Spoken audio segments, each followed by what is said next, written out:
Thanks so much, folks. Christian, vous êtes prêts? Okay. Merci beaucoup. Thanks so much. We are here in Danforth with our candidate, Min Suk Lee. We're really excited to win back this riding. This was the riding held by Jack Layton. This is an important riding to us. And the people of this riding have felt let down. Because again, Liberals talk a good game during the election, but they don't deliver on what people need. People need, I just heard from someone who said that his cell phone bill is so high. And we know that Liberals haven't moved to lower the cost of cell phones, and they're not going to because they met with the telecom lobbyists over 550 times, and they're gonna make sure that the prices remain high. They're not ready to bring down the prices the way we are gonna impose a price cap, make sure that there's unlimited data plans that are truly unlimited. We've heard from families that are worried about childcare, they're worried about the cost of medication, all these things. When it comes to pharmacare, 22 years of Liberal broken promises. When it comes to childcare, 26 years of broken promises. They don't deliver on pharmacare, they don't deliver on childcare. We're gonna make sure we deliver for people. And then Conservatives, we know they cut services, and so Canadians need to know this. The people of Danforth need to know this. The people of Toronto need to know this. You are not stuck with two choices. No one owns your vote. You are free to choose what you want. Don't vote out of fear, vote for hope. Vote for New Democrats. We're going to fight for you. We're on your side. Donc, dans cette élection, vous avez un choix. In this election, you have a choice. You don't have to choose between the Conservatives or the Liberals. You can choose a government and a member of Parliament who will work for you, who will fight for you. That's the New Democrats. We know that the Liberals moved to the left during the campaign, but then they moved to the right once they're in government. We are working for you, not for the rich, but for you, and we are prepared to do that. Take your questions. Yes. Hi.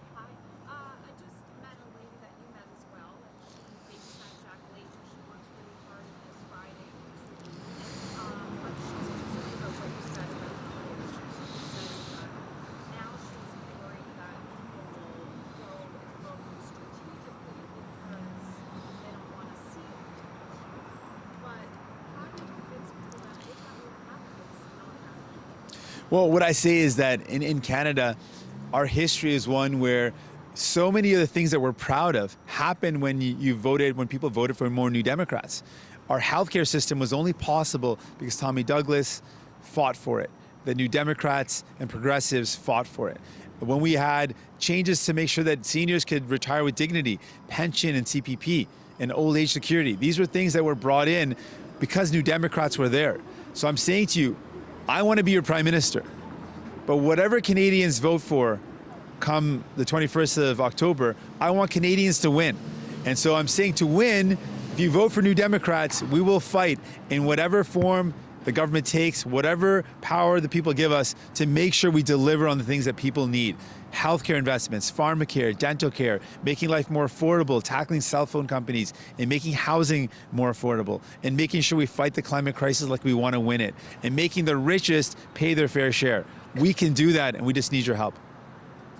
Now that you might not have said it because now you become that target for Andrew Scheer?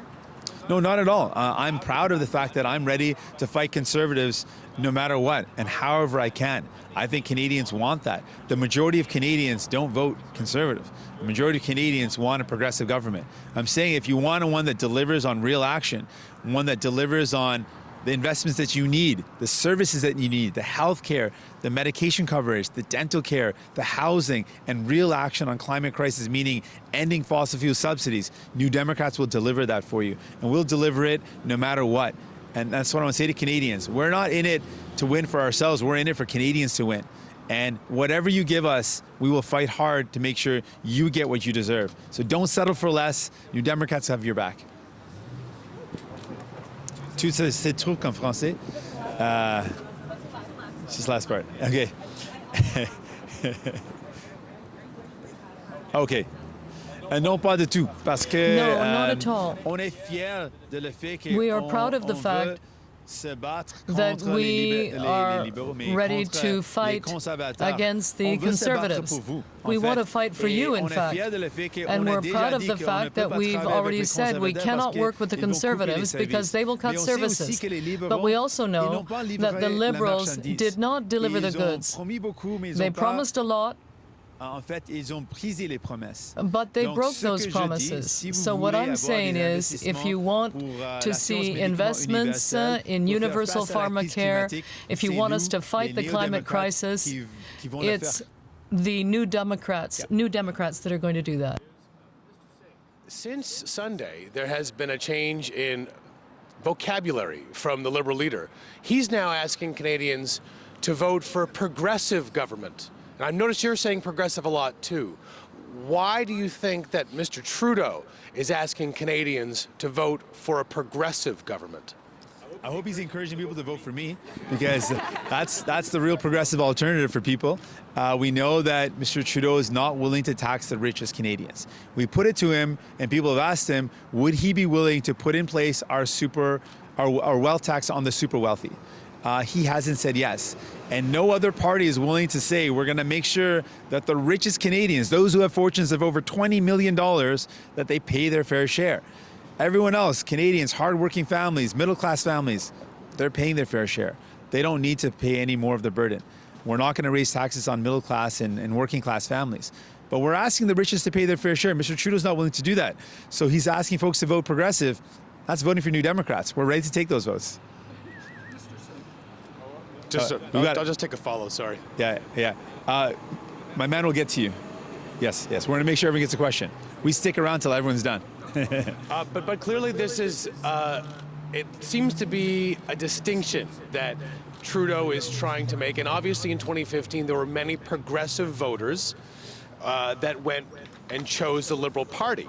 So what defines your type of progressive politics compared to a Liberal government, compared to even a Green government? Sure. With the Liberals, they like to talk progressive, but they govern conservative. With New Democrats, we are always progressive, all the way through. We don't switch one way or the other. The difference is we're willing to ask the richest to pay their fair share. Mr. Trudeau isn't.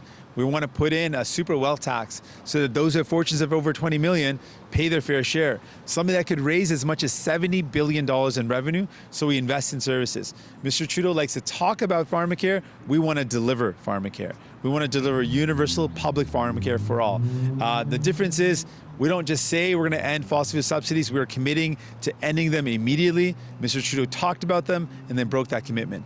And with the Greens, they said they were willing to. The difference is they say they're willing to or open to working with the Conservatives. I've said I've ruled that out entirely. I will not work with the Conservatives because they cut services, and their platform shows it very clearly. They are going to cut healthcare. They're going to cut transit. So there's no way I would support a party that wants to cut all the things that we need. We're standing right here at a transit stop. We need to invest in more transit, not less. Oui, bien sûr. Donc, en fait, la différence est yes, que les the libéraux difference sont des is that progressistes the qui liberals donnent des belles paroles. are Nous sommes des progressives who progressistes qui talk donnent des a actions lot, concrètes. but La différence est qu'on est prêt de NDP, s'assurer que les New plus Democrats are riches paient le people juste who part actually do what they say. avec un taxe sur les And ultra-riches, quelque we chose want to que bring les in a libéraux tax on the ni les autres ultra-rich, partis ont something prêt de that the faire. liberals and On the est other prêt de parties le are faire. not ready to On do, veut but pas we seulement are. parler de la crise climatique, And on they're veut just going to annuler talk tout de about suite the les crisis, subventions the climate pétrolières, crisis, et but on va we mettre will en œuvre un end assurance fossil médicaments fuel universelle subsidies et and soins bring in dentaires universal nationaux. pharmacare and a national dental care plan. There were concerns that you were going to lose party status, but in our recent poll, there's been a surge. What has changed? We've had a campaign where people have seen themselves reflected in the campaign. Young people see a party that is fighting for them, that's going to fight for them, that's going to stand up for them. Working class people see a party and see a leader and see us as someone who's going to say, you know what, we know that you're hurting right now. We know that you're working hard and you're not getting ahead and you feel like the economy is rigged. We see you and we hear you, and we're going to make sure things are better. We're going to make the richest pay their fair share. We're going to make sure we deliver the services, the healthcare that you need. strategy is likability, but is that enough to sustain a very pivotal role as holding the balance of power should there be a coalition government? I just missed the beginning part of your question. Your strategy has been based on likability. Is that enough to sustain a very pivotal and a very important role, given that there could be a coalition government here? I would just push back a bit and say that our strategy has been about fighting for people. And really what this campaign has been about is that anytime I get a chance, I talk about the stories that I hear from Canadians, people who feel like no one's listening, young people who feel like no one cares about them. We've been making sure that they get the attention and the help they deserve. And so we're speaking to those folks that say, we're giving up, we're losing hope, we don't think that anyone cares about us, we don't think we're ever gonna get medication coverage or the investments in healthcare. We're saying to them, you will get it. We're gonna fight for you, we're on your side. And I think that's really what people want in a government. They want someone who's gonna fight for them and stand up for them, and that's what we're gonna deliver as New Democrats. Hi, Mr. Singh. Janice Dixon, the Globe and Mail. Hi there. Mr. Trudeau this morning, good morning, said that this election has been more divisive than 2015. Of course, that election was very divisive also. So I'm just wondering what your thoughts are on that, how you think the two compare. Well, I could say generally that I believe in people being able to put out their opinions and have differences of opinions. I think that's important. I think that should be done in a way that's respectful and in a way that no one feels fear. And I'm worried about the recent threats to Mr. Trudeau. I think that's wrong, that no leader should feel any sort of threat to their security just because of what they stand for. I think Mr. Trudeau is wrong in what he stands for, but I certainly don't believe he should face any threats because of that. I believe that we should be able to have a healthy discourse, a healthy discussion about politics, which means fighting for people, standing up for people, and making sure they get the help they deserve. In this election, I want folks to know they're not stuck with choosing between the Conservatives and the Liberals. They've got a free choice in this election, and we can do that respectfully. We can do that with hope. We can do that with courage to believe in a brighter future. There are a couple of people this morning who said that they're undecided. What's your message to the people in this riding who are on the fence? Well, folks, in this riding, I want to say this is Jack Layton's riding. This is a riding of New Democrats elected amazing MPs. With Min-Suk Lee, you'll have someone who's a strong fighter with a proven track record, passionate about climate change and fighting the climate crisis, passionate about social justice and housing. You're going to have someone that's on your side, that's not going to cave in to the powerful and wealthy lobbyists that have pressured Liberals and the Liberal government to change their positions. You're not going to have a Conservative, certainly not in this riding, that's going to cut services. With the New Democrat, you're going to have someone that's on your side. And I want people to dream big. Don't settle for less. If you're looking in this election for someone who's going to fight for you and deliver the things that you need in your life, fighting cell phone companies to make sure your fees are affordable and internet services that are affordable, fighting to make sure that we're tackling the climate crisis, it's us, New Democrats, are going to deliver that. I think they're going to make their way over to you. Sorry. Yeah. Is that okay? Morning, Mr. Singh. He's going to make his way over. CTV, yeah. Important guy. Yeah. Everywhere. Sorry, Sorry. I just have a question. We're in Toronto. And CP is important too, sorry, Yes. of course. We're in Toronto, and you've spent a lot of time here. A lot of the other leaders have as well. You haven't been to some provinces, Newfoundland, Prince Edward Island, up north. What message do you think that sends to people, to voters in those areas that are not living in vote-rich areas or swing ridings? I'm sorry that I couldn't make it out to all the places that I wanted to make it out to. Canada is a very big country, and there's lots of places that I wanted to be able to make it out to that I haven't been able to get to. But I want folks to know, no matter where you live, I know that people in this country want better health care. I know they want universal pharmacare and they want better access to dental care.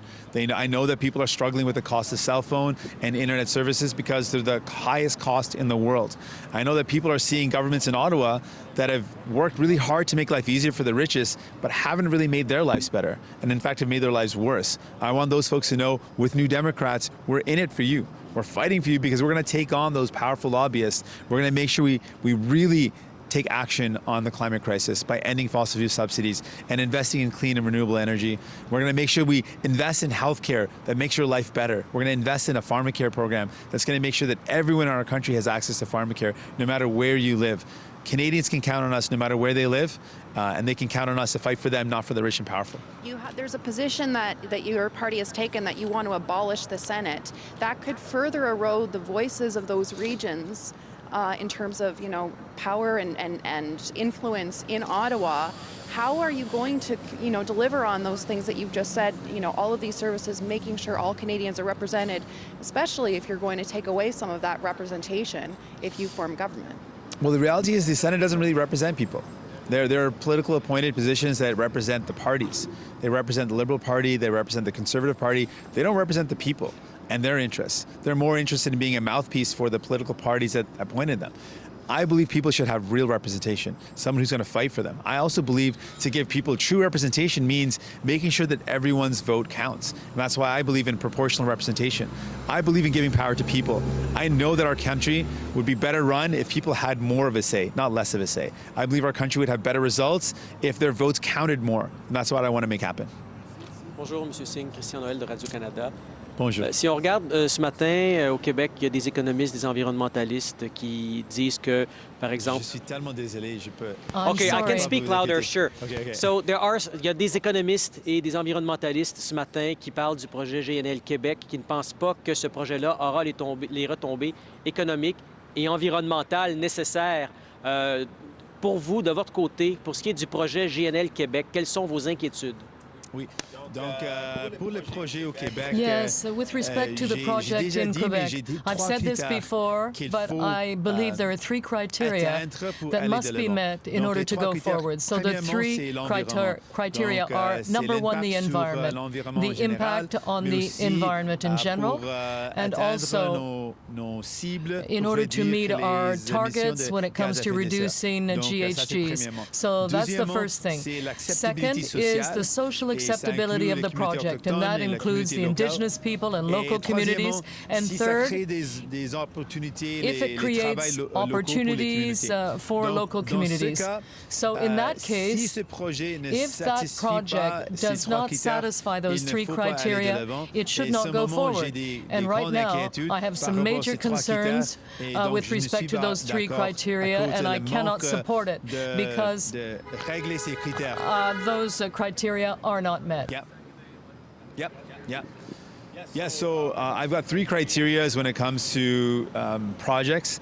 And first and foremost, it's in making sure that the project is in line with environmental concerns. That includes protecting the land and the water and the air, and is in satisfying environmental assessments, but also our plan to reduce emissions. So it's got to satisfy that criteria. Secondly, it's got to have the social acceptability, is what we say in French, but make sure that it's something that it's in line with the values of respecting the Indigenous communities that might be impacted and local communities. And finally, it's got to be a project that creates jobs in communities, a job creation strategy. If those criteria aren't satisfied, we should not go ahead. And in this case, I've said that it does not satisfy these criteria, and that's why I don't support the project. Donc, à ce moment-là, pourquoi être en faveur d'un projet de gaz naturel liquéfié en Colombie-Britannique et pas au Québec? Donc, moi, je pense que pour l'avenir de notre pays, il faut arrêter complètement l'utilisation d'énergie fossile. Et l'avenir de notre pays, l'avenir du planète, c'est un avenir où on n'utilise pas l'énergie fossile pas du tout. L'avenir, c'est un avenir où on utilise l'énergie renouvelable. In which we should use renewable energy. And in British Columbia, they have the boldest plan to face the climate crisis, and I support that plan. In fact, I support the idea that in BC they want to ensure that every project is part of their plan to reduce emissions. Donc, British Columbia has done the work with a bold plan to reduce greenhouse gas emissions. The boldest plan, the most ambitious plan, and I support the plan put forward by the BC government.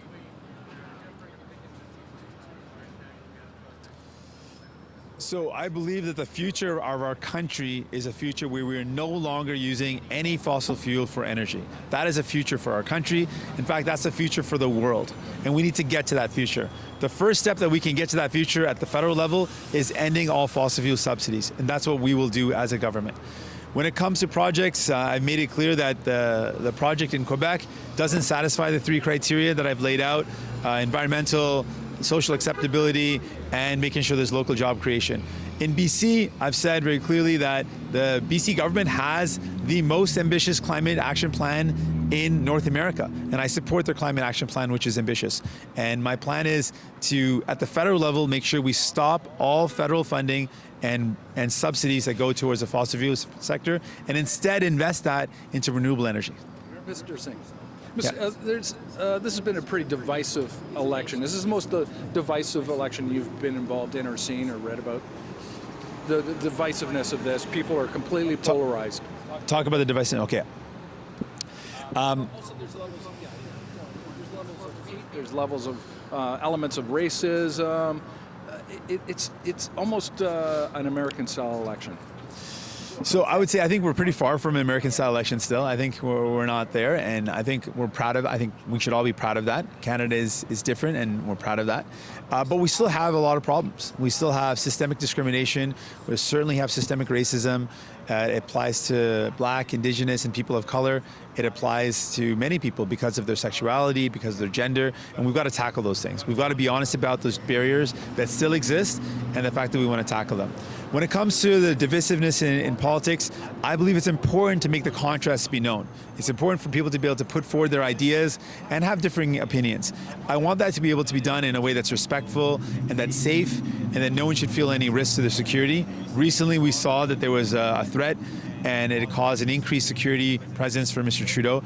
And while I disagree with Mr. Trudeau's policies, I absolutely think it's wrong that he should be faced with any threat to his security. And we should have climate in Canada where we can have respectful discussions and disagreements. And I'm going to do my best to make sure that that's the type of tone that we strike, where we can disagree, we can be passionate, but we're respectful, and everyone should be able to express their opinions in safety. Is populist-style politics entering in Canada? I think that there is a certain style of politics that is built on division, and that's wrong. Politics that divide people simply for the purpose of division and simply to pit one community against another to gain votes is wrong. And we're seeing parties do that. We've seen Conservatives use that tactic, using terms of illegal to describe people that are just seeking safety and fleeing persecution. It's wrong to refer to them in an inflammatory way. We've heard remarks about mass migration, which is also inflammatory and wrong. It dehumanizes people. And I want to make sure we always remember these are fellow human beings that are struggling. And we can have an immigration system that balances security and compassion, but we have to do it in a way that doesn't inflame hatred or point the finger and blame Canadians that are coming to our country for a new home and for a new future, and in some way blame them for the problems of housing and healthcare and jobs, when the reason that we're in this situation where we've got precarity is not because of a 12-year-old refugee or a man or a woman that's working hard 12 hours a day in a labor job. It's because governments in Ottawa have chosen to benefit the rich and powerful over families. They've given massive loopholes to the rich so they don't pay their fair share, and that's meant that we're starved when it comes to funding our services. They've given massive exemptions to the richest, and they've made families suffer with lack of services. That's why we're in this position. And we can change that, though. We can change that with better choices. Thanks so much. Appreciate it. Thank you, everybody. Merci beaucoup. Thank you. Thank you. Thank you. Thank you. You're great. It's great to have you beside me. So there is NDP leader Jagmeet Singh back in Toronto and in the riding of Toronto-Danforth. And as you see him for a moment, greet supporters. We'll just tell you a little bit about that riding. As he mentioned, it's the riding that Jack Layton used to hold, and for that reason, he called it a very important riding for the party. The candidate there is a political activist and filmmaker, Min Suk Lee, and there she is alongside her party leader. Strong message to NDP supporters in terms of why they should vote for him and the party. We've heard this before, how he said to voters, you are not stuck with two choices. Do not vote out of fear.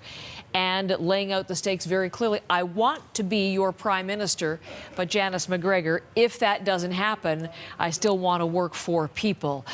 So as we look at this, Janice McGregor in Ottawa, watching and listening in to that Jagmeet Singh question and answer session with reporters, here he is back in Toronto, the 416. Urban Toronto, urban centres, key to what comes on Monday. There's a very interesting dynamic emerging in 416 ridings, Heather, and I think sort of today is a perfect example of that. Not necessarily an area of strength for the Conservative Party, the downtown ridings. The Conservatives are stronger in the 905 belt around Toronto, not necessarily in the downtown. And there's an interesting thing to watch as we see the NDP polls start to tick upwards. And just to, remind everybody, when we do talk about it ticking upwards, and you heard reporters there referring to a surge, they still really aren't above kind of the 20% threshold. They are, ticking into the high teens. They are on the move, getting things slowly but surely. But just to caution everybody, we aren't in a three-way race in terms of national poll numbers yet. But in a riding like Toronto Danforth, Davenport, also another kind of classic 416 battleground between the Liberals and the NDP. As that NDP vote ticks upwards, you start to see some interesting voter behavior. There's even talk of some Conservative supporters in downtown Toronto perhaps choosing to support a New Democrat, because that is one way to keep a seat out of the Liberal column. And if you are in a game of counting seats, every riding you make sure doesn't go to Justin Trudeau kind of suits you if you are trying to tally up enough ridings to ensure that Andrew Scheer becomes Prime Minister. So very much end game now. Despite people who think strategic voting is kind of a negative thing in Canadian politics, I think there are some people who really do think very strategically about their votes and the eventual outcome they want to have. And I think in the 416, that is sort of how some of these ridings could play out. Not that it would be at all unforeseen for Davenport to go NDP, of course, it being Jack Layton's old seat. Singh trying to capitalize on that, return it to the Orange fold again. It was interesting to hear him talk about his own assessment of what has changed in the campaign and for him and for the party, in that many people thought the NDP would be all but wiped out and might even lose official party status. So asked about that and what has changed. It wasn't just likability, he said. He says that supporters seem to see themselves reflected in the NDP campaign, that the message of "we see you, we hear you, we're going to act on your behalf" is resonating. And that was interesting to hear. That's partly why he sees himself as a true progressive vote. And anytime that Justin Trudeau refers to progressives, he said, that's nice. It's maybe he's suggesting a vote for the NDP.